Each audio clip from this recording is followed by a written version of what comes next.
Hey, in this video, we are going to talk about the top 5 concepts about finance you should know. Unless you're a trained financial professional, comfortability with finance is often a responsibility left to accounting departments, and other employees tend to pay corporate finance and accounting issues no mind. Ignoring finance, however, will put you behind the competition when it comes to being well-versed in all the complex aspects of working in business.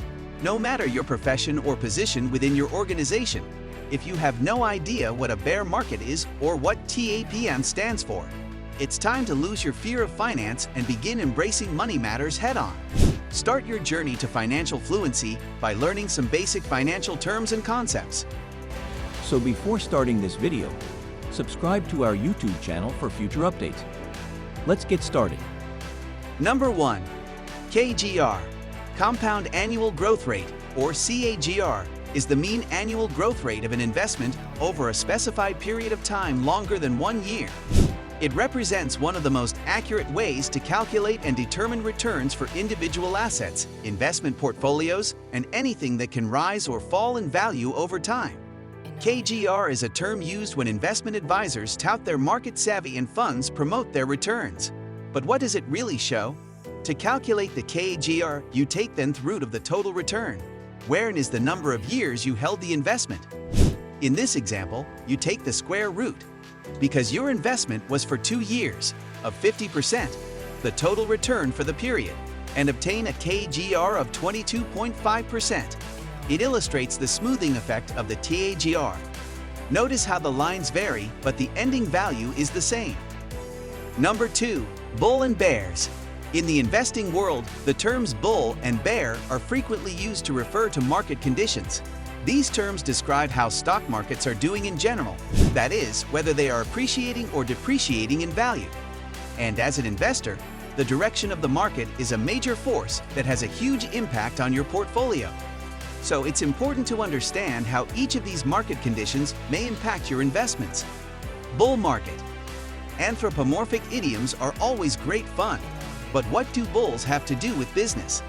Simply put, a bull market means that the economy is on the rise. In terms of stocks, prices can rise and fall significantly throughout a daily trading period. So a bull market is reserved for referring to an extended period of time that the market is performing healthily. Bear market. What's the opposite of bull? Bear, of course.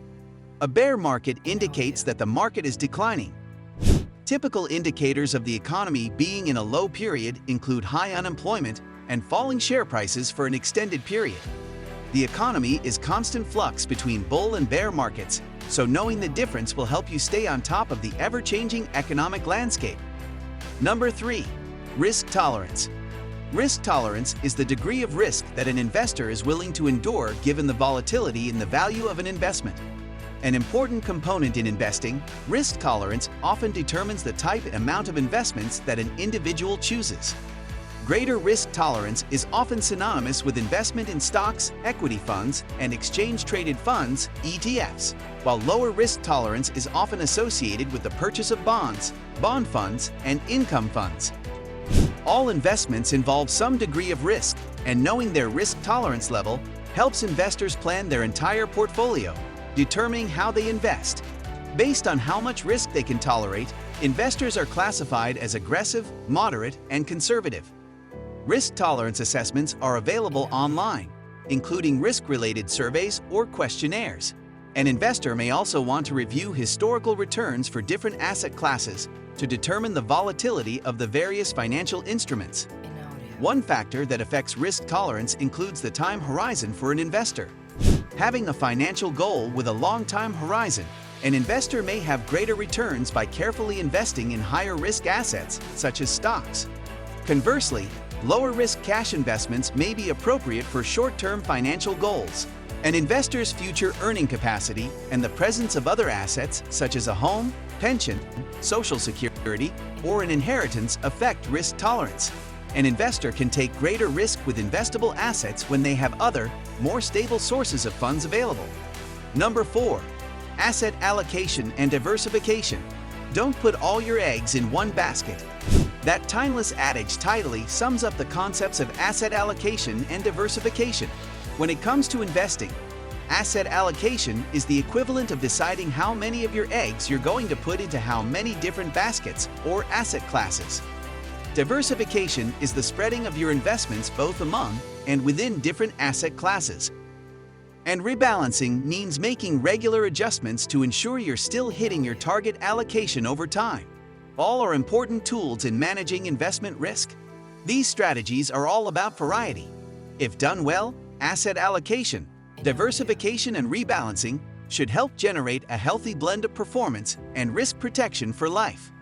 The first step is deciding on an asset allocation, usually expressed on a percentage basis. Your asset allocation is what portion of your total portfolio you'll invest in different asset classes like stocks, bonds, and cash or cash equivalents.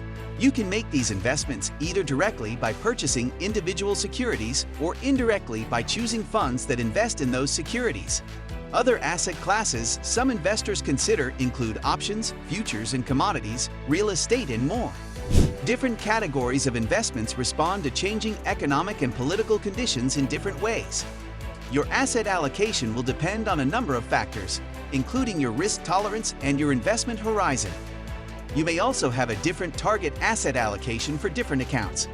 For example, you may invest more heavily in cash or cash equivalents in your down payment fund if you're getting ready to buy a house, while simultaneously investing more heavily in stocks in your retirement fund if retirement is still decades away. Number 5. Conclusion. It may not be inaccurate to describe the short financial history of recent decades largely in terms of 3 trends: progressive financial market liberalization, excessive financialization, and the emergence of a new paradigm for central banking in which monetary policy had a role in. Destabilization of the economy, and yet what is invoked to help stabilize it too. Our contention is that financial liberalization and financialization drove the monetary policy framework to accord a higher priority to preserve and to further financialization of the global economy. That is, the monetary policy framework that the United States and the rest of the developed world adopted is a consequence of financialization, and later it worked to reinforce financialization. While UMPs may have brought things to a head and exposed the depth of the challenge, these trends have been a result of long-term choices, especially those made by authorities and politicians in the United States. The economic policy preferences of the United States and the evolution of Fed's monetary policy paradigm have been the long-term drivers. Globalization and financial market integration ensured that the ripples were amplified and felt on a global scale. If you love similar content like this, take a look at my other videos. And if you like it, please smash the like button. And make sure you subscribe to the channel and hit the notification bell. If you have further questions, feel free to comment down below. See you in the next video.